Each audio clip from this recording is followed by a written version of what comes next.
no vamos a acabar a la próxima clase, pero en la primera parte, sí. ¿Qué artículo nos quedamos? 98. 71. Dígame, por favor, mientras voy borrando. Artículo.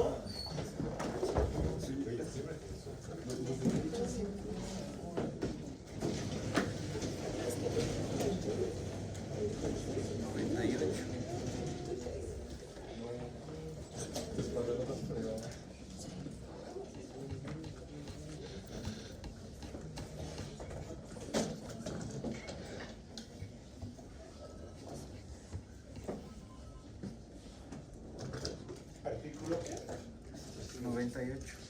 98. Buenísimo. Ok, listo. 87 de las indemnizaciones. Artículo 98 lo leímos. Déjeme ver si necesita protección. 98, responder el pago total. Sí, lo habíamos leído, ¿no es verdad? La aseguradora. Correspondía entrar al 99. Vamos a entrar entonces, como dicen los abogados, que ustedes abogados son de lo peor. Vamos a entrar en materia, dicen. Echa los buenos como si supieran. ¿Quiénes? Hechos a los buenos. ¿Quiénes? Los abogados. Ah, Hechos. no, pero son corruptos. Usted tiene toda la razón. Tal vez. Usted tiene toda la razón, pero no todos. ¿Cree que la corrupción es una necesidad o está ligada a la necesidad de... Yo creo que la corrupción es un tema endémico de la sociedad contemporánea. Y no solo la contemporánea. Si usted me pregunta o yo le retruco y le digo, ¿dónde no hay corrupción? El gran tema es que pasa por una cosa que se llama educación del sujeto. El otro día, por ejemplo, ¿cómo te maravilla ver eso? Cuando viene un tipo, agarra y te dice, te va a cortar el gas. Y le dices, pero sabes que no he podido, o sea, no sabía, perdóname. Y entonces te dice, pague por cuere, ¿no es verdad? Ya puedes pagar, entonces no necesitas decirle, dame un minuto o 10 para pagar. Listo, entonces agarré y le quise dar de buena leche, no estaba corrompiendo, ya pagué. Y le dije, gracias por ser tan amable. Y le iba a dar 10 pesos porque camina, ¿no es verdad? Y me dijo, es mi trabajo. Esa es una actitud. Entenderán, esa es una actitud. Y dices, así deberíamos ser. Por lo tanto, la corrupción, lo que usted ha dicho es cierto. Pero ¿sabe en qué tipo de abogados o en qué nivel de abogados se hizo? En los que son litigantes, en los que están en procesos judiciales. Porque si usted me pregunta, ¿usted es un corrupto? La respuesta mía va a ser, jamás. ¿Por qué? Nunca me metí a ser litigante. Yo he sido diplomático, he sido consultor, soy árbitro, haces otras cosas, investigación, ¿me entiendes? Claro. He evitado entrar a ese mundillo que probablemente en algún momento me decían, pero si hubiera sido tú, hubiese un abogado capísimo.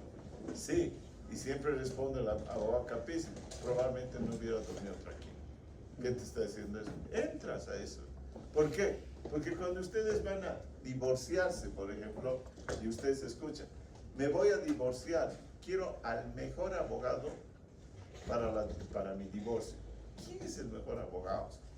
¿El más honesto o el que lo va a hacer repujar a tu pareja y le va a sacar lo que pueda y tú vas a estar satisfecha y para eso va a tener que, no sé, pues, sí, arreglar con el juez, con los secretarios, con los fiscales, no sé, ¿me entienden? Ese es el gran problema. Por eso es que yo, litigio, en mi vida he tocado uno. En mi vida. Entonces entenderán, estoy de acuerdo que hay abogados corruptos y muchos, y malos, malísimos. Pero hay que saber, cuando usted soy penalista, ups. ¿Por qué? Porque las circunstancias también están presentando. Haga de cuenta esto. Este es un penalista y tiene un ñato que es inocente, pero lo están persiguiendo y usted sabe políticamente y lo van a meter a la cana y le dice, si no pagamos te van a meter a la cana porque te odian, hay que pagar, ¿qué hace? Hay que saber elegir por eso la profesión. Claro. ¿De acuerdo? Cuando uno me dice voy a ser milico, voy a ser policía, en su institución no está hablando de corrupción, de otra cosa está hablando, donde te enseñan a matar. ¿Qué quiere? ¿Que el milico sea un sacerdote? No, pues, le está enseñando a matar, igual que al policía. Entonces probablemente estemos en ese, cada cual elige su destino. Hay una frase, si les interesa, y ahí cierro, de un señor que se llama Ortega y Gasset.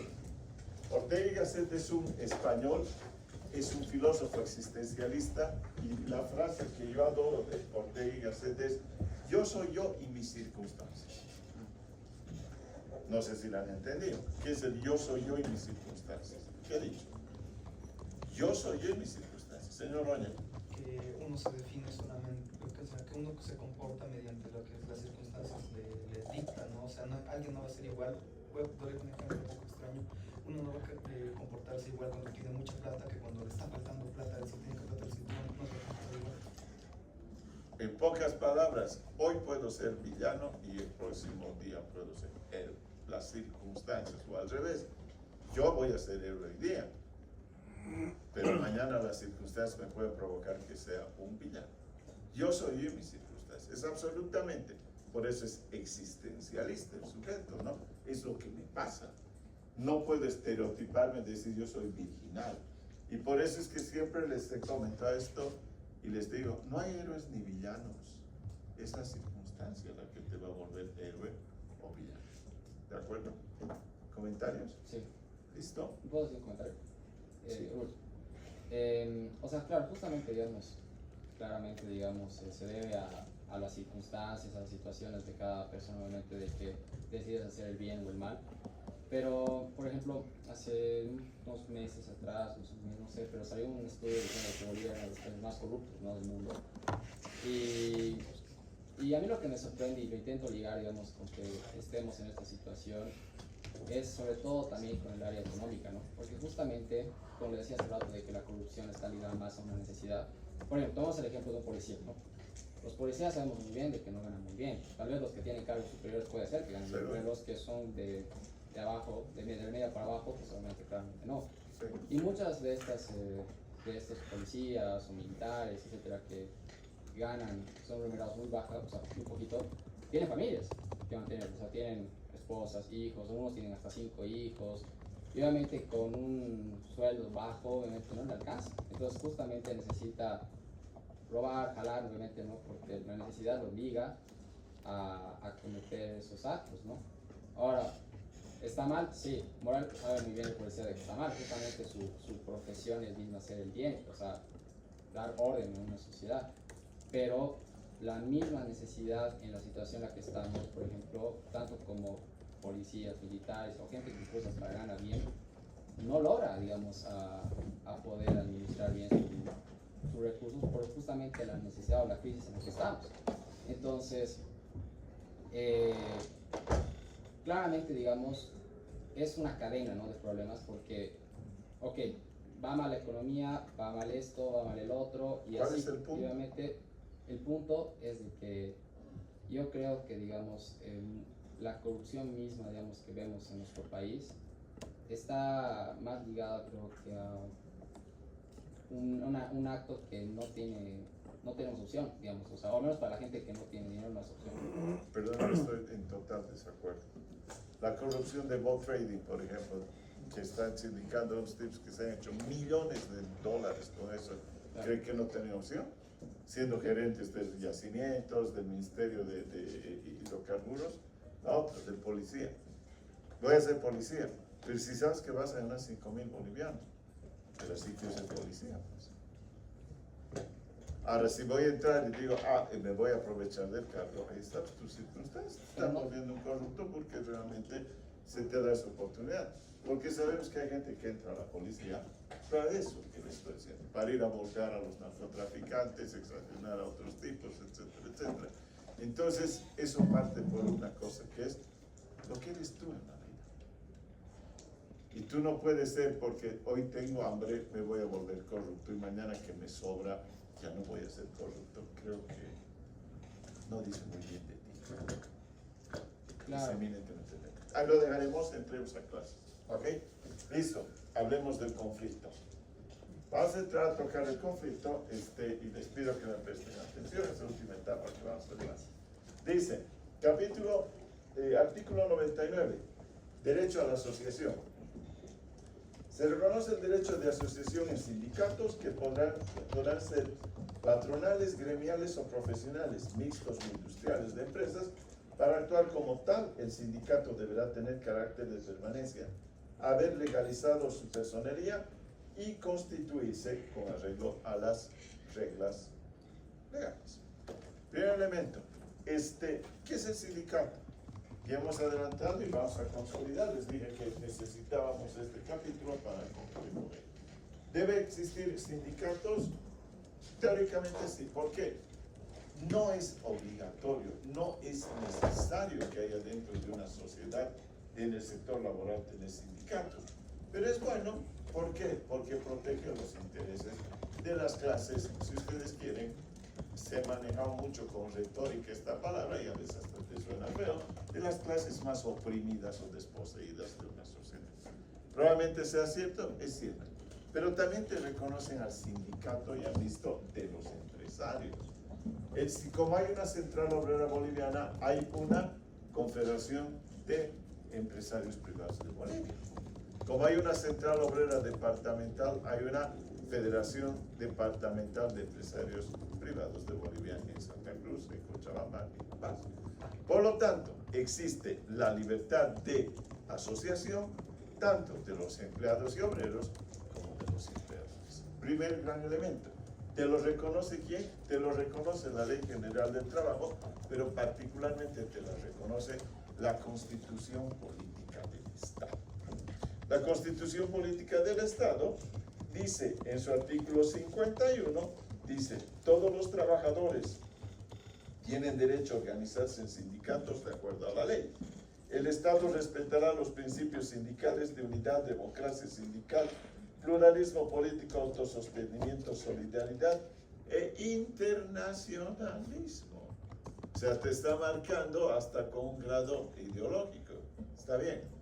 ¿Quién decía proletarios del mundo unidos? Carlos Marx. ¿Dónde? En el Manifiesto Comunista. ¿Está claro? Ahí está. Si les interesa conocer lo que es los principios comunistas, lean el Manifiesto Comunista, así chiquitito, delgadito. Y la última parte es la que acabo de decirles. ¿Qué dice? Dice, proletarios del mundo unidos. No tenemos nada que perder, tenemos un mundo por ganar. Proletarios del mundo unidos. Ahí está el internacionalismo del mundo. Porque según la visión marxista, todos los obreros tienen el mismo sentimiento en ese momento. Entenderán que en esta nueva realidad del siglo XXI, un empleado o un obrero de Europa o de Estados Unidos no creo que tenga el mismo sentimiento de un obrero africano o de un obrero latinoamericano. ¿No es verdad? No creo. ¿Por qué? Porque tiene muy buenas condiciones laborales. Entonces eso se ha acabado. Vamos. El Estado respetará, ya les he dicho, los principios sindicales de unidad, democracia sindical, pluralismo político, autosostenimiento, solidaridad e internacionalismo. Se reconoce y garantiza la sindicalización como medio de defensa, representación, asistencia, educación y cultura de los trabajadores del campo y de la ciudad. ¿Han escuchado? No solamente es salarialista. Dice de defensa, representación, asistencia, educación y cultura de los trabajadores. El Estado respetará la independencia ideológica y organizativa de los sindicatos. Entonces, ¿qué diablos hace un dirigente como el que se llama el Huarachi, declarado públicamente marxista? ¿Dónde está la independencia sindical? Los sindicatos gozarán de personalidad jurídica por el solo hecho de organizarse y ser reconocidos por sus entidades matrices. El patrimonio tangible e intangible de las organizaciones sindicales es inviolable, inembargable e indelegable. Los dirigentes sindicales gozan de fuero sindical, no se les despedirá hasta un año después de la finalización de su gestión y no se les disminuirán sus derechos sociales. Los trabajadores por cuenta propia tienen el derecho a organizarse para la defensa de sus intereses. Como hay sindicatos, también puedo ser un trabajador libre. Eso te están diciendo. Puedo ser o no, nadie me obliga a ser del sindicato. 52. Se reconoce y garantiza el derecho a la libre asociación empresarial. Vamos por el lado del empresario.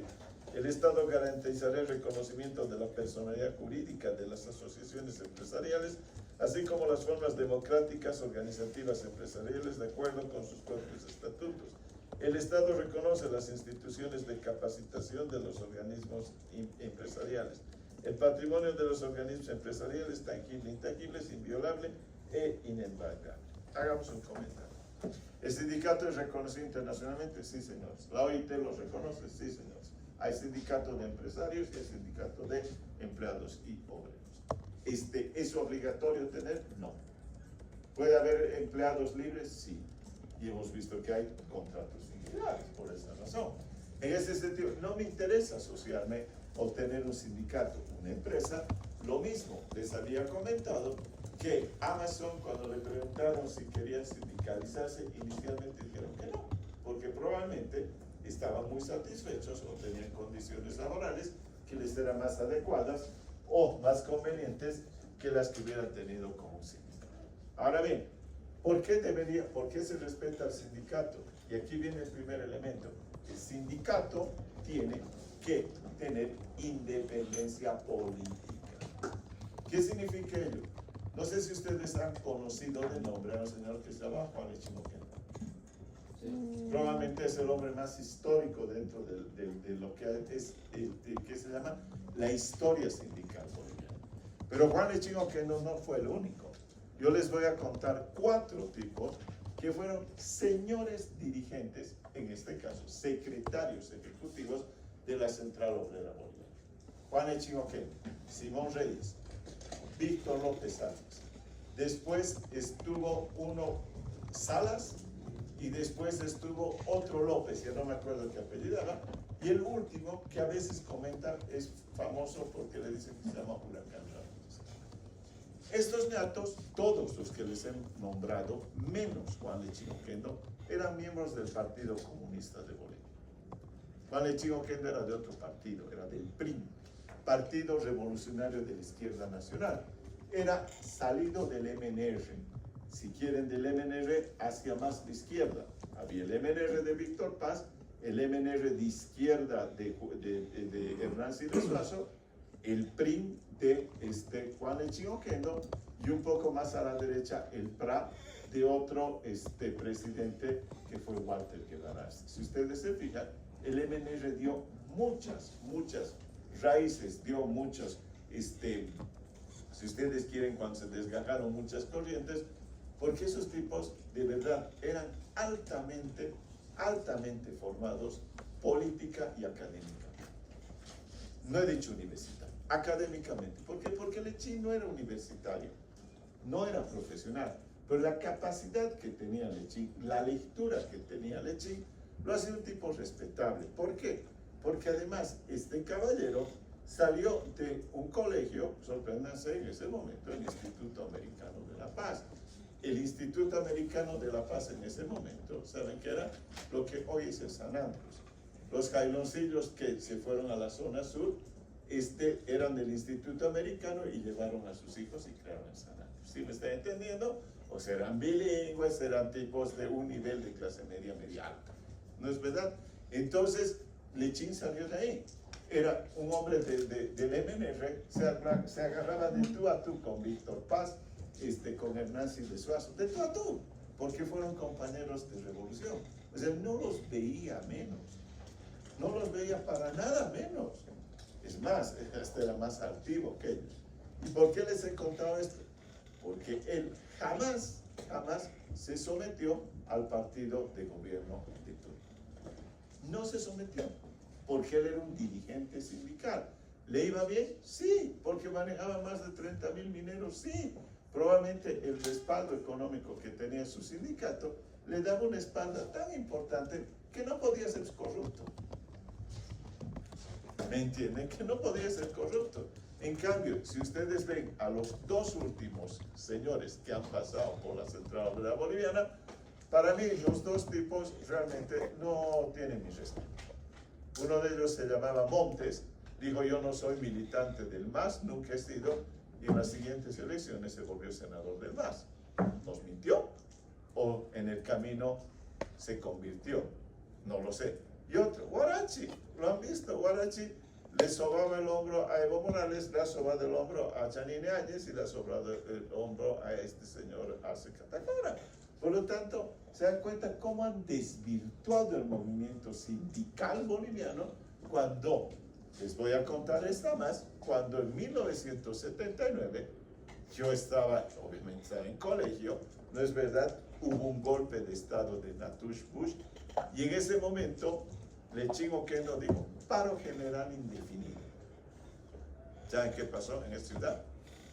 Se paró todo. ¿Saben qué hacíamos nosotros? Estaba en colegio, ya les digo, nos llamamos por teléfono entre los amigos a jugar fútbol. Éramos adolescentes.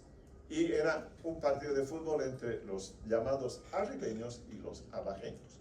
Eran los de la ciudad contra los de la zona sur. ¿Y saben dónde jugábamos fútbol? En la gruta. En la gruta. Ahí jugábamos fútbol porque no pasaba un auto. Había un paro general indefinido. Se cerraron los campamentos mineros, yacimientos, paró. Ese era un movimiento sindical. A los 15 días, Natush renunció. A los 15 días, Natush renunció y le entregó el gobierno a Lidia Gayler. Y un año después, qué fregado que era el país. Eso pasa el 79 en noviembre. Y en julio del 80 viene García Mesa y te hace otro golpe. Pero esta vez ya habían aprendido el paro general indefinido, lo van a matar a Marcelo Quiroga Santa Cruz, matan a un dirigente Flores, este campesino, lo toman preso a Lechín y a otros tipos y los obligan en la televisión a que digan que levanten el paro, los obligan, pistola por detrás, presión estoy diciendo, no era que tenían, o sea, es algo gráfico, pero había una presión, los obligan. El movimiento sindical ha perdido fuerza, sí, y le voy a echar la culpa a quién, al MAS. El MAS los ha destruido, porque el MAS ha tomado el movimiento sindical y no les ha dejado eso que acabamos de señalar, independencia político-partidaria. Y Lechín, por ejemplo, insisto, o estos comunistas que les he dicho, que eran el señor López, Salas, el señor Reyes, saben que nunca hablaban a nombre de su partido, hablaban a nombre de la Central Obrera Boliviana. ¿Por qué? Porque se deslindaban de su militancia política, porque acaso el sindicato tiene uniforme y todos son marxistas o comunistas. No, había hasta banceristas, entenderán, y por lo tanto respondían a esa pluralidad de pensamiento. ¿Fueron momentos de oro del sindicato boliviano? Sí. En este momento el sindicato boliviano es realmente una figurilla de lo que fue anteriormente. Ojalá que se levante, ojalá que el próximo gobierno no se lo vaya a cooptar y que permita que otra vez haya esta libertad e independencia sindical. Ese sindicato era brillante, tenía asesores. Piensen, el sindicato no es como te han pintado ahora, una juntucha de 4 obreros y demás cosas. ¿Saben quiénes eran los asesores cuando van a llevarlo a juicio a García Mesa por el golpe de Estado? Juan del Granado era su abogado. Había otro señor Pino, expresidente del Banco Central de Bolivia. ¿Se dan cuenta quiénes asesoraban al movimiento sindical? Eran capísimos, eran gente de izquierda. El hermano de don Juan Antonio Morales, Rolando Morales, otro economista conocidísimo, pero de izquierda. Miren el nivel que tenía. Entrábamos a las negociaciones, yo me acuerdo que Lechín entraba bufanda, abrigo, camisa, corbata, sombrero, pucho en mano y les fumaban la cara.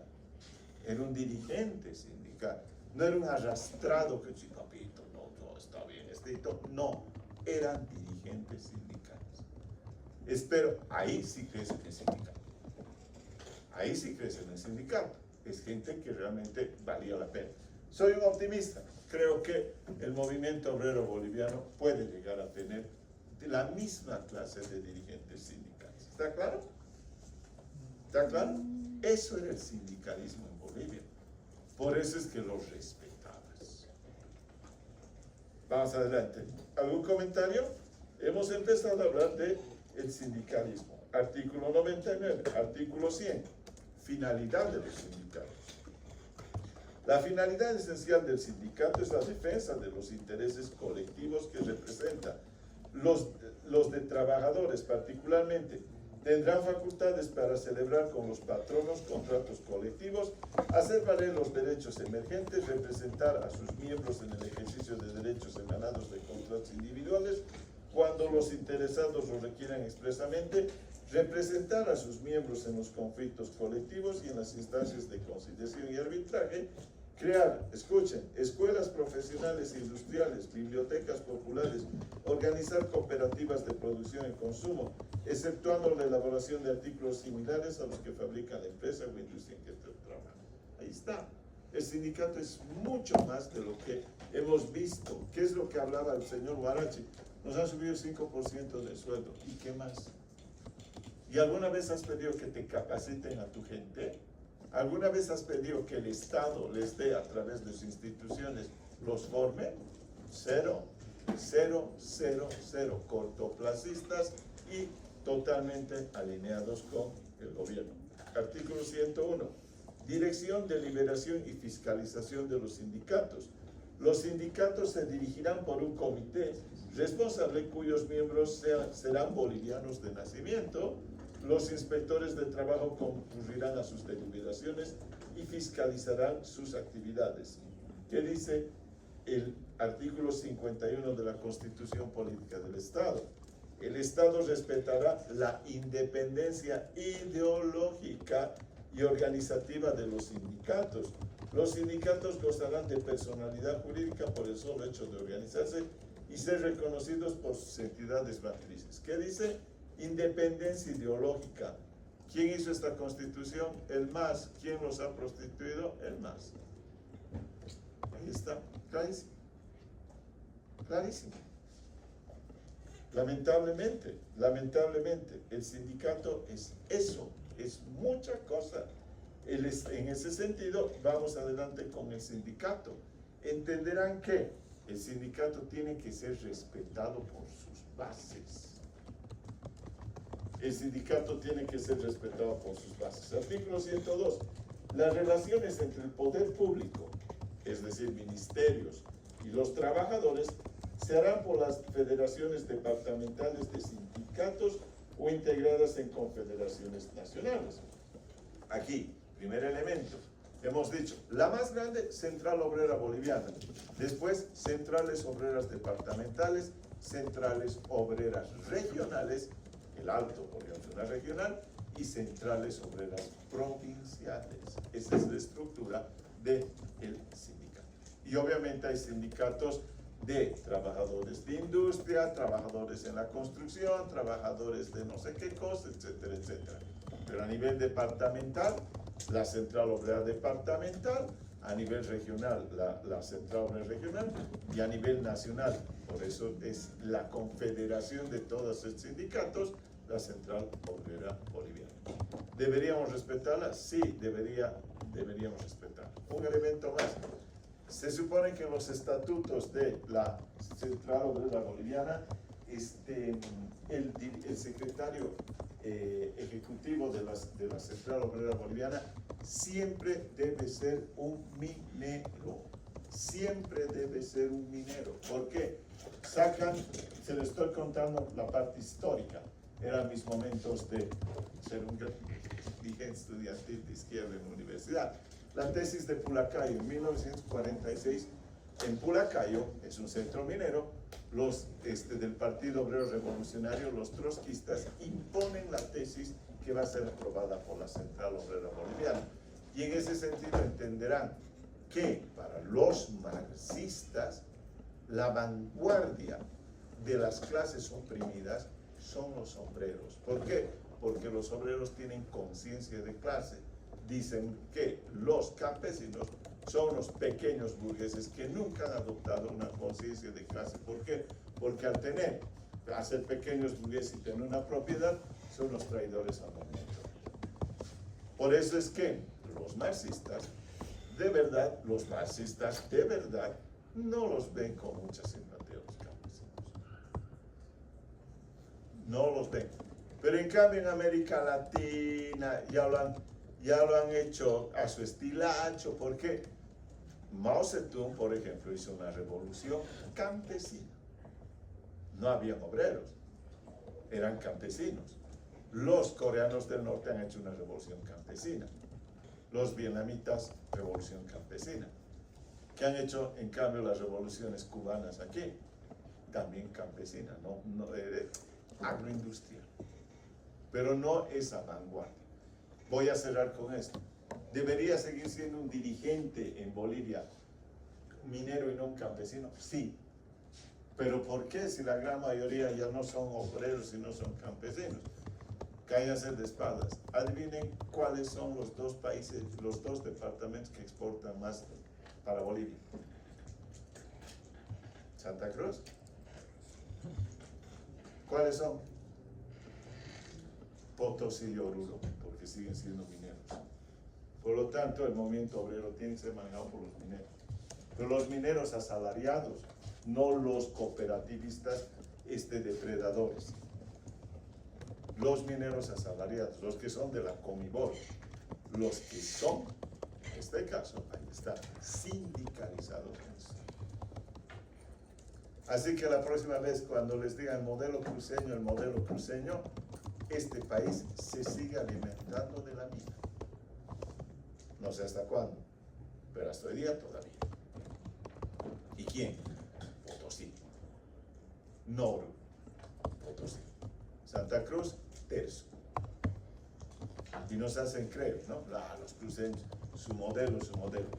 Por eso tienen que investigar y vean los datos del INE o del Banco Central en las exportaciones. Papelitos cantan. Diga. ¿Por qué los resultados son diferentes? Justamente. Ese es otro problema que pregúntele a su profesor de macroeconomía. Yo no puedo darle eso, yo soy abogado. Le podría dar una respuesta, pero creo que no. Zapatero a tu zapato. ¿Está claro? Zapatero a tu zapato. Pero, ¿sabe qué? Hay una muy buena propaganda oriental. Hablan del modelo oriental, pero busquen las estadísticas y vean que los que más divisitas todavía te traen son Grande Potosí. ¿De acuerdo? Y se imaginan con el litio más grande Potosí. ¿Y qué? Otra vez, mineral. Bolivia es un país minero. ¿El agropoder entra? Sí, entra. Pero recuerden que hay otro poder minero en Santa Cruz, que se llama ¿qué? El hierro del mundo. Otra vez, minerales. ¿Saben cuándo? ¿Desde cuándo la tengo convencida esa? Cuando el 21060, el gobierno de Víctor Paz Estenssoro trajo aquí a los alemanes a hacer un estudio hermosísimo, un estudio el 86, estaban saliendo de la hiperinflación, el 21060 era el 29 de agosto del 85, y el estudio era, ¿qué era Bolivia? Obviamente los alemanes hicieron, la KfW hizo y ¡trac! Entregó a la Cancillería, de los primeros en tener el estudio. ¿Y qué creen que decía? Cuando todos, agropoder, agroindustria, hay que exportar, hay que meterle soya, hay que meterle jojoba, los alemanes decían, Bolivia es un país minero. Hace 40 años. Bolivia es minero. Va a seguir siendo minero. El oro debería manejarlo el Estado boliviano. ¿Han visto cuánto está la onza Troy? Pues a $3.800, muchachos. Va a subir un 20% más, esa es la proyección que se da para el próximo año. Miren, mineros. Fíjense ahora, ustedes que han llevado comercio exterior, Entonces empecemos a hacer las simetrías pues, entre las exportaciones agroindustriales y mineras. ¿Cuántas toneladas de soya o cuántas toneladas de grano vas a tener que producir, o de café o de cacao?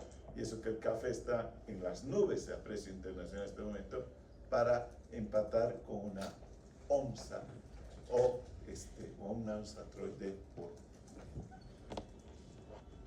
Somos mineros. Somos mineros. ¿De acuerdo? Los collas no nos deberíamos sentir bajoneados. Los collas deberíamos seguir viendo hacia nuestra región. Somos orgullosamente collas. ¿Está claro? No sé si va el tema, pero igual justamente aquí encontré una línea que dice que Santa Cruz y Potosí están casi a la par en exportaciones en julio de millones de dólares, casi 1.500 Gigante. de Santa Cruz. Ahora. Sí, ahora. Ahora. ¿Y el año pasado? Yo les doy datos del año pasado. A ver, Esos son los datos de línea del censo que sacaron en ese momento. de julio. No, diciembre, pues 24, cerraremos. Pero yo no le he dicho solamente Potosí, Potosí Oruro. Eso le he dicho. ¿Se acuerdan? Potosí Oruro se los sacuden a Santa Cruz. Eso le he dicho. No solamente, pero se están dando muy bien Potosí de tú a tú con Santa Cruz. Santa Cruz es la tercera parte del Producto Interno Bruto. Y entonces si está exportando Potosí solito, igualito de tú a tú con los hermanos cruceños, sí, por favor chicos, de verdad, yo veo que todos los collas van picando a Santa Cruz y se vuelven de Oriente y se enojan después que nos digan collas de M porque JP ha dicho y listo. O sea, no entiendo. Nosotros deberíamos seguir pensando en Bolivia. Nosotros deberíamos seguir pensando que esto es Bolivia. No escaparnos solamente a Santa Cruz y decir el modelo cruceño. El modelo cruceño es agroindustrial. Pero nosotros somos mineros. E imagínense Mayaya si sacamos gas del Paso.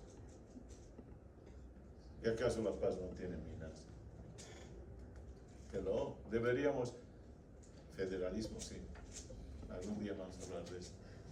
Bolivia, La Paz debería volverse como CD o como Washington DC o México City y deberíamos ser federales. Les aseguro que nos iría recontra bien. ¿Y saben qué haríamos? Que los pinches güeyes que vienen burócratas para su partido estén guacaboleando aquí y La Paz se vaya desarrollando con Santa Cruz. Pero como le tenemos miedo al cambio, ahí estamos. Todos queríamos cambio, dijimos no. Entonces, ¿por qué han votado la gente por este señor? ¿Qué es? Lara. Ahí está. Queremos cambio, queremos cambio. Así es la presidenta Evo Morales. Así es Evo Morales. El presidente es mentiroso, no quiso cambio. Para eso yo he votado por el asunto. Si quiero lo mismo. Vamos. ¿Comentarios? Dígame. Justamente me acuerdo de una entrevista con Carlos Mensajera Perique Quiso, que dijo que Bolivia eran dos, ¿no? Que dijo que, o sea, Bolivia estaba dividida en dos partes, ¿no? O sea, hay una Bolivia y otra. Y como lo vemos, ¿no? Nosotros decíamos que los collas, que los canos, justamente, digamos, nunca han llegado a sincronizarse bien. Y va relacionado con el derecho, ¿no? Porque justamente en las noticias hay un caso súper viral ahora mismo con tal Robin Joffre, que es asesor de Rodrigo Paz, y que asesinaron a perros en el Alto. Y esos eran, si no me equivoco, eran obreros de una... A Chacachi fue. Y Sí. dijeron así los vas a matar Sí. a todos los neoliberales que quieran. En Achacachi eran ponchos rojos. No, eran trabajadores de... Eran también eran ponchos rojos. Ok. Era un diputado. Rojas apellidado, si lo busques. Hizo todo un show en la plaza de Achacachi.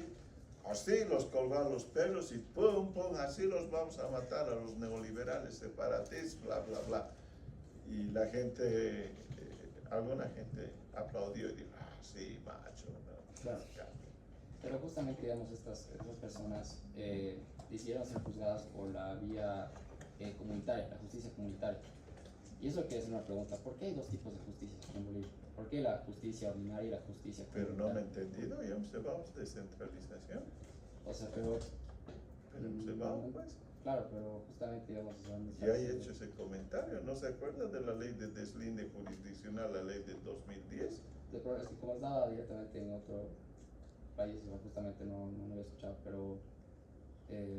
me Le voy a sorprende responder en 2 minutos para seguir adelantando. Le dije que sacaron una ley de deslinde jurisdiccional para reconocer la justicia originaria campesina. El gran problema es este. Tienes 36 naciones en Bolivia. O eso te han hecho creer los del MAS, que hay 36 naciones. Chacobos, Ayoreo, Desmocetenes, Aymaras, Quechuas, Tupe, Guaraníes, sigo avanzando o ahí nos quedamos, pero hay 36. ¿Te das cuenta? Para cada territorio y cada región y para cada espacio de esta gente, de estas comunidades, darle un modelo de justicia comunitaria es poco probable que sea efectiva.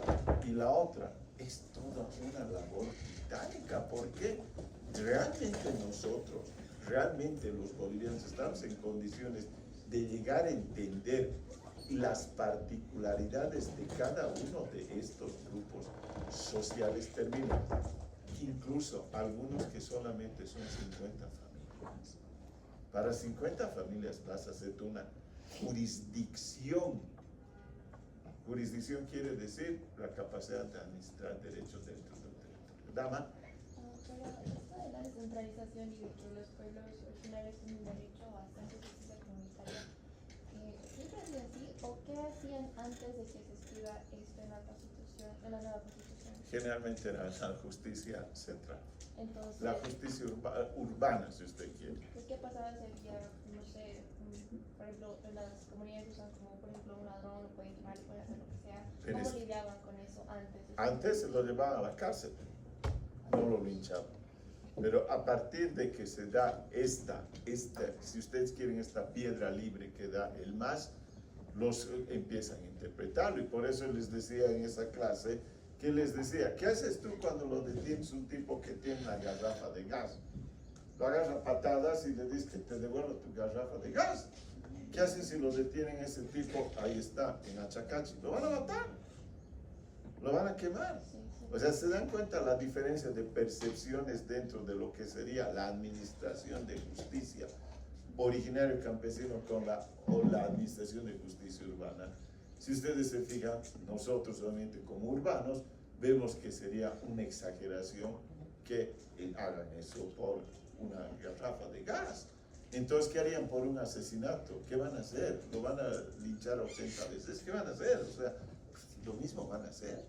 Entonces, ¿me entiende? Se han disparado. Ese es el tema. Cada cual ha salido a su estilo y ha dicho, y nos han contado cuentos. Es que así era la justicia originaria campesina, así era la justicia. Yo creo que en ese momento no era que así, me he inventado y quiero de esta manera esta justicia. ¿Por qué? Aquí vienen otras cosas. Yo hice unas consultorías en comunidades aymaras, creo que les he comentado, y había cosas que dentro de tu pensamiento urbano probablemente te van a parecer que no son, voy a ser políticamente adecuado para evitarte cualquier conflicto, que te van a parecer que no están bien aterrizados para esta. ¿De acuerdo? Volvemos al sindicato. Vamos con el sindicato. Ok, listo. Vamos con el 101. Los sindicatos se dirigirán, ya hemos dicho, por su comité responsable, cuyos miembros serán bolivianos de nacimiento. Los inspectores de trabajo concurrirán a sus deliberaciones. La Constitución, ya lo habíamos dicho en la anterior oportunidad, tiene que llevarse adelante ante un notario de fe pública, constitución, personería jurídica, domicilio, representante legal. ¿De acuerdo? Tiene estatutos y tiene reglamentos del sindicato. Artículo 102. Las relaciones entre el poder público y los trabajadores por su confederación. Artículo 103. Mínimo de trabajadores para constitución de sindicato. No podrá constituirse un sindicato, escuchen esto, con menos de 20 trabajadores, tratándose de sindicatos gremiales o profesionales, ni con menos del 50% de los trabajadores de una empresa, tratándose de sindicatos industriales. ¿Está ¿Quiere hacer algún comentario? Estoy atento a su comentario. ¿Ok? ¿Qué está diciéndote? Si hay menos de 20 empleados, no hay sindicato. La otra cosa, si hay, digamos, en este caso, 30, ¿puedo hacer un sindicato? Sí. Pero si el 50% más uno no quieren ser sindicato, no puedes hacerlo. Que se quieren quedar como empleados independientes. O, lo que hemos dicho, libres, independientes, particulares. ¿De acuerdo? ¿Está claro? Porque son la mayoría. ¿Me entienden? Somos 5.000. Ya, pero 2.501 de queremos quedarnos así. No queremos sindicato. No hay sindicato. Ahora, pueden hacer el sindicato, pero no te van a obligar que tú seas parte del sindicato. En el camino después tú puedes entrar, claro que puedes entrar. Y como puedes entrar, también deberías poder salir. ¿De acuerdo? No te pueden agarrar los del sindicato. Pero aquí, como hemos visto que somos bastante, ¿qué se llama? Centralistas y abusivitos, no queremos que haya empleados libres. ¿Por qué? Tienes miedo que te rompan la unidad. ¿De acuerdo? El sindicato, mi opinión, estoy dando mi opinión. Yo no lo veo muy democrático. Créanme.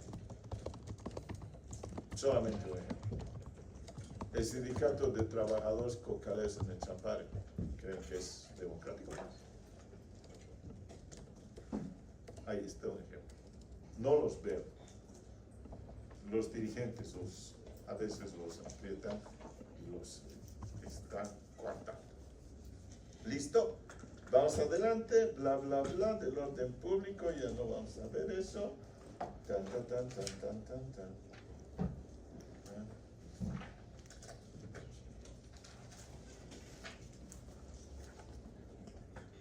Estábamos en el artículo 104, nos toca.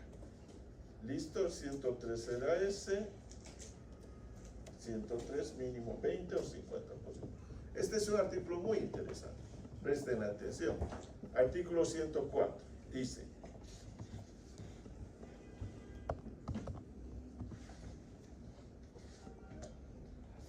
no podrán organizarse sindicalmente los funcionarios públicos, cualquiera sea su categoría y condición. No podrán organizarse sindicalmente los funcionarios públicos, cualquiera sea su categoría y condición. Hay una prohibición de asociación de los funcionarios públicos. Esto les voy a comentar y vale la pena que conozcan. El gobierno de la UDP, de Hernán Siles Suazo, cuando llega al gobierno en 1982, hace que se sindicalice. Bueno, ahí está un gobierno de izquierda, un gobierno muy popular, hace que se sindicalicen los empleados públicos. Yo no estaba en la Cancillería todavía. Yo estaba en la universidad cuando entró el UDP.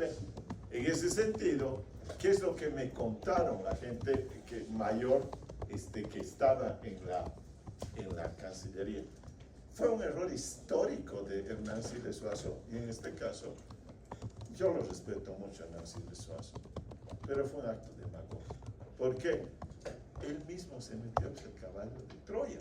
Y entonces me cuentan y me dicen que al haberlo sindicalizado, venían los compañeros de la Central Obrera Boliviana, imagínense, además, plena hiperinflación, o sea, estaba heavy la cosa, y decía, mañana paro general, marcha, paro general, 48, 72 horas. Iban los dirigentes sindicales y toditos los ministerios se cerraban.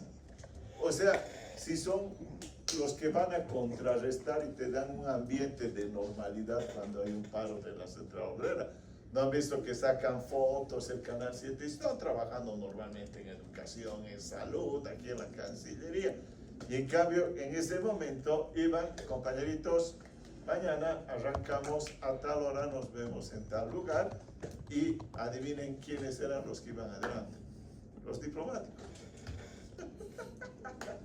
Eso cuenta y que dice que era muy simpático, ¿por qué? Porque ibas así, con tu estandarte y no, el pueblo unido jamás será vencido y que además eras muy aclamado por los sectores populares porque dicen, mira, es caras, se ha venido a plegar a nuestro movimiento, ¿no es verdad? Entonces, una vez que se va a la UDP, les quitan otra vez el fuero sindical a la administración pública. Era lógico. Imagínense qué brutos. O sea, de verdad, no es bruto. O sea, ¿cómo les vas a dar eso? O sea, paro general y se cierra todo, hasta el Ministerio de la Presidencia, porque está sindicalizado. O sea, no hay nadie, de picnic, vámonos, hermano. Y entonces hay... Y eso es lo que pasa. Ojo, aquí quiero que quede claro. El derecho de la huelga no es del sindicato, es de los trabajadores y de los empleados. O sea, yo puedo ir a una huelga sin tener sindicato. Sin tener sindicato. Es un derecho mío, no es el derecho del sindicato. Pero, para curarse en sano, este 104 que acabo de decirles, tiene una disposición adicional que dice, no tendrán derecho a hacer huelga los empleados públicos. No es que no solamente tienen sindicato, sino que están prohibidos de hacer huelga. Están prohibidos de hacer huelga. Y se entiende, porque se supone que eres pues pro-gubernamental. ¿De acuerdo? ¿Listo? Listo. Con esos antecedentes, metámonos al conflicto. ¿Listo? Hermanos, hermanas. Un conflicto. Voy a hacerla cortita. ¿Qué es el conflicto? ¿Tienen alguna idea de lo que es el conflicto? No necesito que me dé una definición científica, académica. ¿Qué es el conflicto? ¿Qué piensan que es el conflicto? Lucha de intereses. Buen punto. ¿Qué más? Una lucha de intereses. ¿Qué más? Siga, por favor. ¿Qué cosas cree o qué características deberíamos encontrar en el conflicto? Primer punto, lucha de intereses.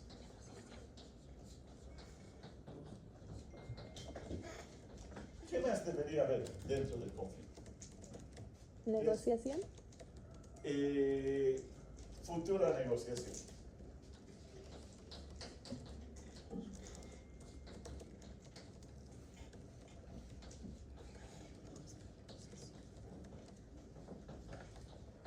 Por favor.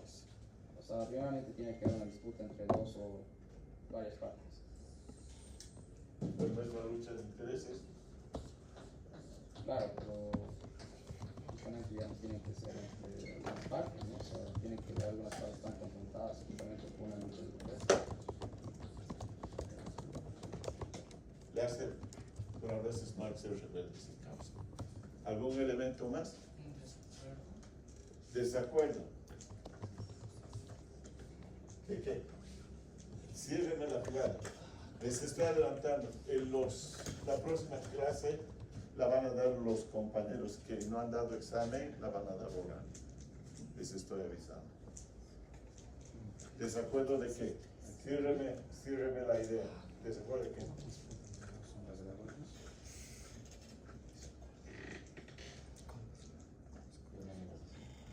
¿Desacuerdo de qué?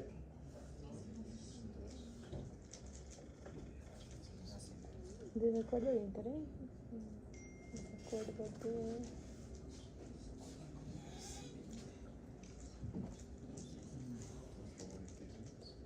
Porque aquí puedo poner disputas de dos o más partes o desacuerdo entre las partes.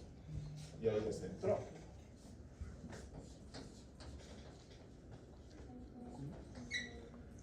El siguiente elemento. ¿Cuál sería? El primero es una disputa, es un choque, es un desacuerdo de dos o más partes. ¿Estamos de acuerdo?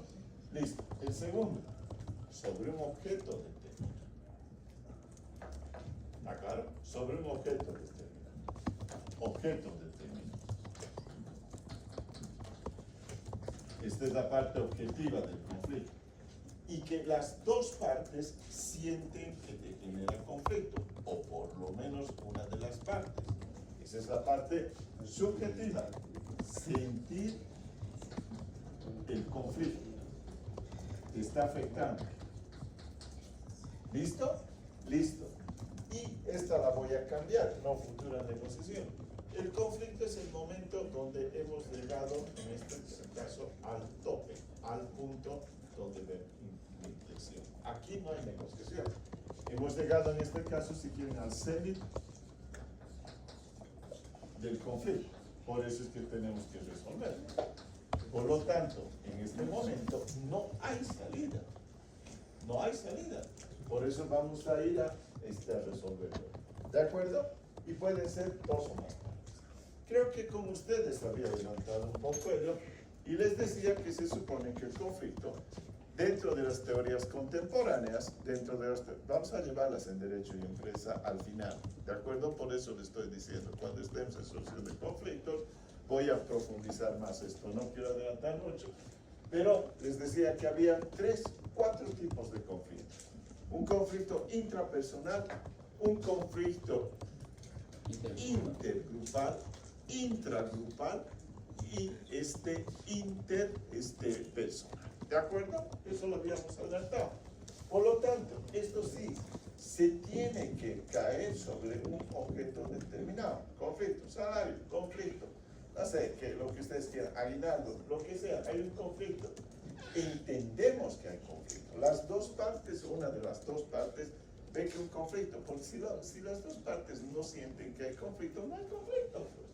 ¿De acuerdo? Y listo. Y en este momento hemos llegado a un punto de inflexión donde parece que nos hemos trancado. Hay que resolver ese conflicto. ¿Alguna duda? ¿Estamos con el conflicto? ¿Puede quedar violencia también en conflicto? No. ¿Por qué debería ser? Ese es el desenlace del conflicto. Pero en este momento hay un conflicto. Solamente piense esto. Dentro de, saltemos, no solamente toquemos un tema, toquemos un tema familiar. Se ha muerto el decurius, es decir, el derechohabiente. Hay que repartirse la herencia. No, esto me toca a mí, me toca a mí, no, me toca. Ahí está, hay un conflicto de intereses. ¿No es verdad? Pero no se ha desencadenado la violencia. Vamos a ver el desenlace, porque hay que ir a resolver el conflicto. ¿De acuerdo? Ya vamos a ver cuando nos toque esa partecita sobre las escuelas del pensamiento del conflicto. Artículo 105 dice, ha habido un conflicto, hay un conflicto, y entonces empezamos. Dice, en ninguna empresa podrá interrumpirse el trabajo intempestivamente, ya sea por el patrono, ya sea por los trabajadores, antes de haber agotado todos los medios de conciliación y arbitraje previstos en el presente título. Caso contrario, el movimiento se considerará ilegal. Quiero que piensen lo que acabo de decir y vean cómo actúan los obreros en Bolivia. Otra vez, en ninguna empresa podrá interrumpirse el trabajo intempestivamente, ya sea por el patrono, ya sea por los trabajadores, antes de haber agotado todos los medios de conciliación y arbitraje previstos en el presente título. Caso contrario, el movimiento se considerará ilegal. ¿Está claro? Listo. ¿Qué te está diciendo? Vamos a ir a la negociación. Vamos a ir a la negociación y no se cierra la empresa. No estamos yendo a una huelga. No estamos yendo a tomar una medida de acción. Nosotros vamos a ir a la negociación. ¿Quién te lo dice? La Ley General del Trabajo. Artículo 106. Pliego de reclamaciones ante el inspector de trabajo en caso de disidencia. Dice, todo sindicato que tuviera alguna disidencia con los patrones remitirá su pliego de reclamaciones al respectivo inspector del trabajo, suscrito por los miembros de la directiva del sindicato y a falta de estos por la mitad más uno de los trabajadores en conflicto. Vamos, les voy a explicar un poco. La institución que ustedes quieran, tomemos una empresa industrial, Industrias Venado, una urbana de paso. ¿No es verdad? Lo que ustedes quieran. Enatex, la que ustedes. ¿Qué es lo que va a pasar? En la medida en que de pronto el movimiento o los empleados empezamos a hablar y los obreros dicen, ¿sabes qué? Las condiciones están muy heavy. Una, el sueldo está insoportable. ¿Saben qué? El transporte está acá. Deberíamos pedir un bono de transporte, deberíamos pedir un incremento salarial, deberíamos pedir algo. ¿Qué es lo que voy a hacer? Ah, sí, toma nota, y va anotando. Aquí puede ser el secretario de actas o el secretario de conflictos. Entonces ahí está el sindicato. Su jefe en el sindicato siempre se llama secretario general. ¿De acuerdo? Es el secretario general. Y de ahí hay varios otros secretarios. Acabo de decir, secretario de actas, secretario de conflictos, secretario de relaciones sociales, hay otros de relaciones internacionales, secretario de Hacienda o de Economía, dependiendo la cantidad. Recuerden que el expresidente Evo Morales empezó siendo secretario de deportes de las 6 confederaciones concaleñas. O sea, también puede haber secretario de deportes, ¿de acuerdo? ¿Listo? Listo.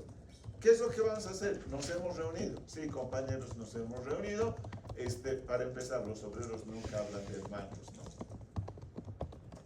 ¿Está claro? Somos compañeros, somos camaradas, somos tovarich. Esos son los obreros. Los campesinos se hablan de hermanos, ¿no? Pero los obreros son compañeros. Eso van a escuchar bien. Se distancian mucho. Ahora ha habido una falacia así, la han mezclado de todo, hola hermanito, pero hermano, no, son compañeros. Eso está clarísimo. ¿Ok? Listo, volvamos a lo nuestro. Apuntar. Esto. ¿Qué se llama eso que hemos apuntado? ¿Estamos de acuerdo que eso vamos a pedirle al empleador? Sí, se llama el pliego petitorio. Ahí está. Es una hoja de ruta o es una nota en la cual están anotadas las cosas que nosotros le vamos a pedir al empleado. ¿De acuerdo? ¿Qué es lo que puede tener o qué aspectos puede tener ese pliego petitorio? Puede tener aspectos económicos, como el salario, la forma y pago de horas extraordinarias, forma de pago de domingos, feriados, salario en caso de suplencia, distribución de la jornada semanal, subsidios de transporte, alimentación, seguros de salud, participación en utilidades. No solamente aspectos económicos, administrativos, contratación de personal, promociones, medidas disciplinarias, evaluación de puestos, aspectos sindicales, reconocimiento del sindicato, estabilidad de dirigentes, cuotas sindicales, suministro de información, permiso para actividades sindicales, permiso de trabajadores para asistencia a congresos, etcétera, etcétera, etcétera. Si ustedes se fijan, es mucho más amplio que esa. Entonces el pliego petitorio puede tener eso. ¿Yo qué es lo que haría? Por ejemplo, pedir para mis hijos mejor educación. Los mineros sí piden. Por ejemplo, la minera San Cristóbal, cuando se ha dado todo esto con los japoneses, los de Sumitomo y compañía, les pidió que les levantaran el nivel de educación que tenían en esa región y se les dieron mejor educación a los hijos de gente que trabajaba en la mina. Yo hice trabajo social, saben que los de San Ignacio vamos a hacer trabajo social. Yo fui a Huanuni, que se llama a Colquí, aquí en la casa. Y entonces, en ese momento hablaba con los chicos que eran de nuestra edad, estaban en promoción, qué sé yo.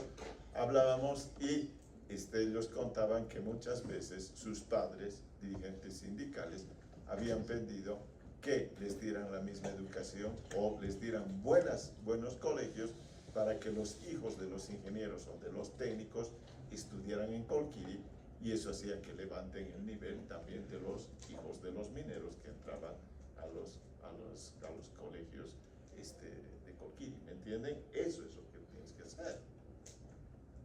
O sea, se dan cuenta que no solamente pasa por suelo. Y entonces tendríamos más tipos que aprueben los exámenes de física y de matemáticas, ¿no es verdad? Gracias, Abelino Siñar. ¿No es verdad? Ahí está. Otro día vamos a hablar de la Abelino Siñar. Es decir, una mamada más grande. Listo. Listo. ¿Estamos? Pliego petitorio. Aquí empezamos el proceso y se los voy a explicar. ¿Dónde vas a ir? Al empleador. No, al empleador no te quiero aceptar. Al gerente de recursos humanos. ¿Listo? Listo, señor. Aquí está. Somos el sindicato. Estamos viniendo a dejar el pliego petito. ¿Listo? Listo. Ya, lo vamos a estudiar. Lo vamos a estudiar. Lo van a estudiar. ¿Cuánto tiempo nos darán una respuesta? No sé, 3 días, 4 días. Pasa una semana. Señor, la respuesta, puta compañero, no tenemos todavía una respuesta. La respuesta, sus peticiones, o la mayoría de peticiones son inaceptables. Vamos a tener que ir a una conciliación. Sí, señor, vamos a la conciliación. Primera etapa, primero hemos hecho la negociación, se dan cuenta, la negociación ha fallado. Por lo tanto, era la etapa preliminar. La Ley General del Trabajo te dice que hay 2 etapas que se tienen que quemar antes de estallar en una huelga. Te dicen que puedes ir primero a la conciliación y si falla vas a ir al arbitraje y si falla el arbitraje ya te marcharás a la huelga. ¿Está claro? La Ley General te habla de estas etapas. Y obviamente aquí primero la negociación. ¿Algún comentario hasta aquí? ¿Estamos? ¿Sí? ¿Estamos? ¿Estamos adelante? Listo. Dice, constitución de la Junta de Conciliación y autorización para suscripción de acuerdos. Artículo 107.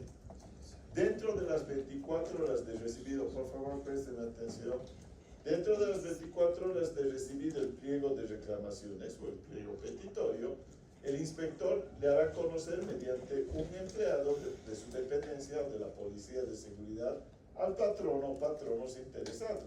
Al mismo tiempo exigirá a las partes constituir dentro de las 48 horas 2 representantes de cada lado para integrar la Junta de Conciliación. Los representantes deberán ser trabajadores y patronos de las entidades en conflicto y serán debidamente autorizados para constituir el pliego de reclamaciones y suscribir por sus mandantes un acuerdo. Además de los representantes obreros acreditados ante la Junta de Conciliación, podrán concurrir otros en calidad de simples expositores y su número máximo será fijado por el inspector de trabajo, atendiendo a que se hayan representadas las distintas categorías profesionales y las diversas secciones de los centros de trabajo. El número de representantes será igual por cada. ¿Qué es lo que ha pasado? ¿Sabes? Es inaceptable. Te rechazamos, aquí está tu pliego petitorio. Vas a bajar a las bases. Compañeros, acaban de rechazar. Vas a la conciliación. Listo. Mañana vamos a ir a la Inspectoría del Trabajo en el Ministerio del Trabajo. Se irán los dirigentes sindicales y le pedirán a un inspector de trabajo y le dirán esto. Señor, ¿sabe qué? Queremos iniciar un proceso de conciliación. Porque nos han revocado. El pliego petitorio nos lo han rechazado, o un porcentaje elevado del pliego petitorio nos lo han rechazado, o la contraoferta que nos ha hecho el sector patronal es inaceptable para nosotros. Listo. El tipo recibe y los va, ¿qué se llama? Los va a citar, en este caso los va a notificar y citar para empezar el proceso conciliatorio. Por eso hablaba de 24 horas de recibir el pliego. Hoy hemos recibido, mañana les va a entregar a el representante de los empleadores y tienen 24 horas para presentarse ante el Ministerio del Trabajo. ¿Estamos?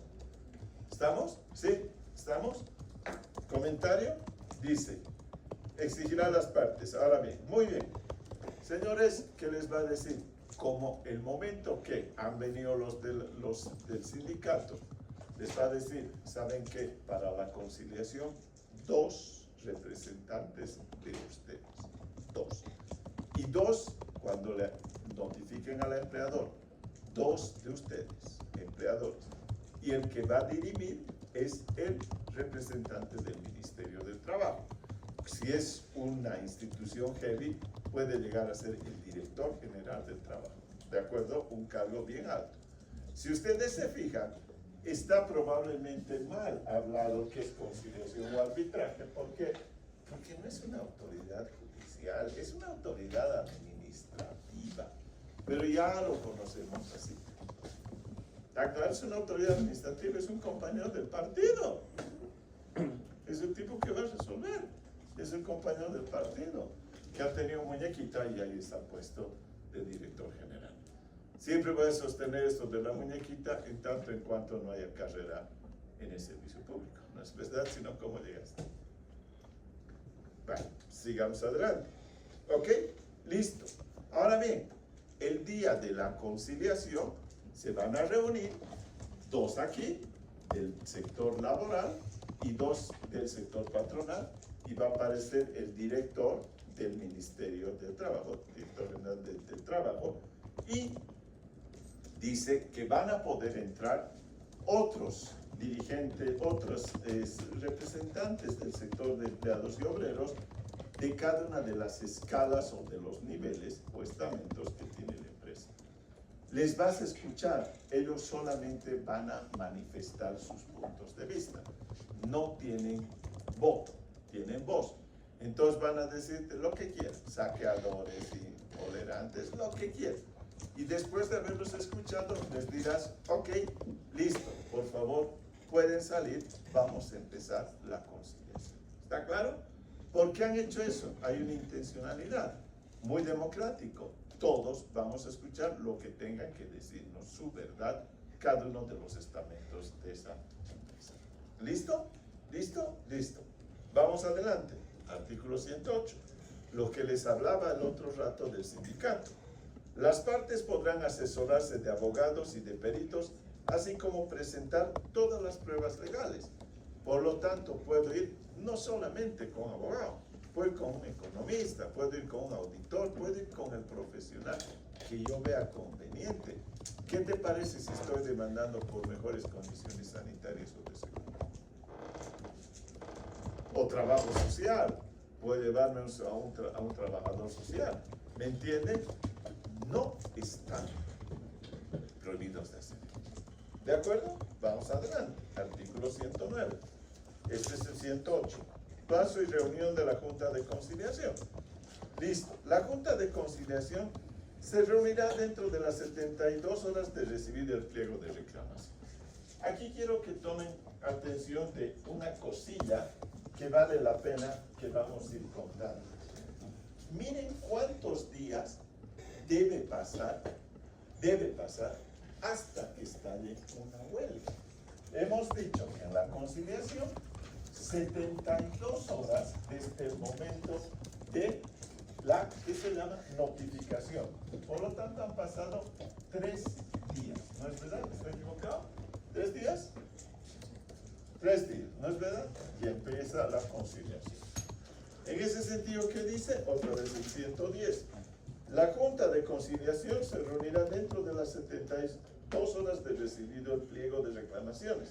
El inspector del trabajo presidirá la Junta, interesando razones de convivencia pero sin emitir opinión ni voto sobre el fondo del asunto. Por favor, escuchen un cuchicheo, de verdad la voy a parar. Porque si les va de mal lo que estoy explicando, entonces estoy sobrando. ¿Está claro?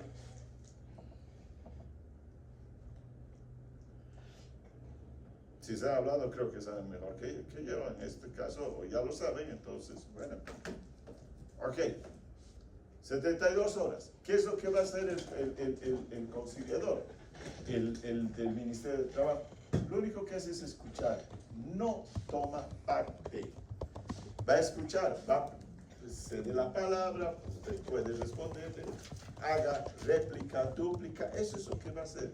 Es, en pocas palabras, un coordinador para que las partes se pongan de acuerdo. Eso es lo que pretende, esa es la función del conciliador, que las propias partes se pongan de acuerdo. En ese sentido, estamos señalando ello. La Junta dice, el inspector de trabajo presidirá interesando razones de convivencia, pero sin emitir opinión ni voto sobre el fondo del asunto. Listo, 110. La Junta no se disolverá hasta llegar a un acuerdo conciliatorio o hasta convencerse de que todo avenimiento es imposible. Fracasada en todo o en parte la conciliación, el conflicto se llevará ante el tribunal arbitral. Este se compondrá de un miembro por cada parte y estará presidido por el director general del Trabajo en La Paz, por la autoridad de mayor jerarquía dependiente del Ministerio del Trabajo y por las autoridades políticas allí donde no existieran autoridades del trabajo. No podrán ser árbitros los trabajadores en conflicto, sus personeros, abogados y representantes, ni los directores, gerentes, administradores, socios o abogados de los patrones. Con esta la vamos a parar, pero vale la pena desarrollar. A las 72 horas ha empezado la conciliación. Lo que les he dicho, esto es muy sencillo. Entran señores, por favor, se presente y les dice, quiero que lleguemos a un acuerdo razonable, sin violencia, etcétera, etcétera. La primera, al demandante, siempre al demandante, al que ha pedido. La palabra tienen los obreros que han demandado en este momento. Esto. Tiene el derecho a la réplica. Esto. Tiene el derecho a la dúplica. Esto. Tiene el derecho a la respuesta a la dúplica. Listo, esto. Listo. Señores, por favor, coordinen, bla, bla, bla, siguen negociando. El tipo sigue coordinando. Se puede extender 1, 2, 3, 4, 5, los días que vea conveniente, sí, hasta que se dé cuenta, él se va a dar cuenta, que pueda haber una dilación. ¿Qué significa? Que una de las partes está dando vueltas. Y entonces lo que va a pasar es decir, señores, no se están poniendo de acuerdo, creo que aquí yo voy a levantar las manos y vamos a pasar de la etapa de la conciliación al arbitraje. O la otra, hemos llegado a un acuerdo. ¿Están de acuerdo? Sí. Por lo tanto, voy a hacer el borrador, ahí sí hace el borrador, recogiendo todas las opiniones que han tenido, voy a hacer un borrador para que firmemos el acta conciliatorio. Si firman el acta conciliatorio, queda como prueba de que las partes han resuelto su conflicto. Si no llegan a eso, va a ser un acta y dirá, no se ha podido llegar adelante, y por lo tanto, sorry, saben que hasta aquí levanto mis manos y vámonos hacia un procedimiento arbitral. ¿Está claro? Hacia un procedimiento arbitral. Me voy a quedar solamente con estas 72 horas. Se dan cuenta que las negociaciones conciliatorias pueden avanzar muchísimos más días, pero solamente voy a contar los que en realidad están determinados. ¿Qué es lo que va a pasar? Hemos dicho que en la conciliación han participado los representantes de los dos sectores, que digan sindicales, asesorados de sus profesionales, de abogados, de economistas, de auditores, de contadores, de trabajadores sociales, de lo que sea. El momento en que ya no se puede llevar adelante la conciliación, vamos a ir a constituir el tribunal arbitral. ¿Y cómo se constituye el tribunal arbitral? Un árbitro por los empleadores y un árbitro por los obreros. Y han visto que dice que es el director general el que va a jugar de árbitro, en estas circunstancias. ¿Quién es el árbitro? Hay árbitros en materia laboral. Entonces van a tener que buscar los obreros y van a tener que buscar los empleadores en el mercado cuál es el árbitro que consideran más idóneo para representarlos. Aquí quiero que les quede bien claro. Los árbitros no son tus abogados defensores. Aquí la gente confunde muchísimo. Un árbitro es un tipo neutral, imparcial, independiente. Lo que te va a hacer un árbitro, yo soy árbitro de la Cámara de Comercio, lo que haces es agradecerle porque te han elegido. Gracias, voy a hacer todo lo mejor para resolver el caso. Probablemente tengas un guiño hacia los que te han elegido. No sé, ¿saben por qué? Eso, no sé, puedes hacer un reconocido porque te han hecho ganar o entrar en un arbitraje y vas a recibir honorarios, porque son tres. Estoy hablando del de la Cámara de Comercio, no este. Y son tres profesionales que son absolutamente limpios. El éxito, igual que en un árbitro de un deporte, Cuando has chichiqueado una ya nadie te va a querer pues contratar para ser árbitro. Tu mejor carta de presentación es el limpio. ¿Está claro? Cuidado que digan que has recibido una dádiva o has estado en una charla con alguien extraña. Muerto. Muerto. Por eso es que cuando su compañero dijo, son corruptos, dije, no, algún sector será corrupto, pero hay un sector, por ejemplo, de los árbitros, que son intachables. Eso es lo que te sirve, porque te ponen como en tablas, y ahí están, y dicen, estos árbitros son pues buenísimos, porque son intachables. Y este no, ha chichicado esta, muerto, buscarte otro trabajo, metete un partido político, y vas a conseguirte pega. ¿De acuerdo? Por lo tanto, vas a elegir un árbitro. Esos dos árbitros, junto con el director general del trabajo, van a ser el tribunal arbitral. Esta historia continuará la próxima clase. ¿Preguntas? Profe, Dame. ¿podría darme una definición de la conciencia de clase? La conciencia de clases, Marx la ha dado. ¿Qué es la conciencia de clases para Marx? Dice Marx, habla de la lucha de clases, ¿no ven? Y entonces dice Marx que las clases, en este caso oprimidas, voy a hablar del obrero, como ellos son los que sufren y son los que tienen que, ¿qué se llama? Son los que sufren y son la fuerza productiva de un país. En la medida de que esos sectores van tomando una posición, se van dando cuenta de la realidad en la que viven y el rol histórico que deben desarrollar ellos para cambiar esto, empiezan a tomar conciencia de clase. Es decir, el obrero, por ejemplo, dice, compañeros, nosotros somos la vanguardia de la revolución, nosotros vamos a cambiar esta sociedad opresora, injusta, lo que ustedes quieran, clasista, lo que sea. Toman conciencia de clase y entonces van a armar su proyecto revolucionario. Es el momento que han tomado conciencia de clase. Por eso es que dicen los campesinos no tienen conciencia de clase, porque históricamente nunca han tomado esto que acabo de decirle, un programa para hacer un cambio revolucionario dentro de la sociedad. ¿Está claro? Los burgueses tuvieron conciencia de clase cuando los tumbaron a los feudales. Y en este caso, ¿está claro? Y cuando los van a tumbar a los esclavos, en ese momento, digo, a los esclavistas, los esclavos tomaron conciencia de clase para tumbar a los que los estaban oprimiendo. O sea, las clases que toman la vanguardia para hacer el cambio revolucionario son los que toman conciencia de clase. ¿Está bien? ¿Tiene razón, Marx? Probablemente sí, pero estamos hablando de 1800.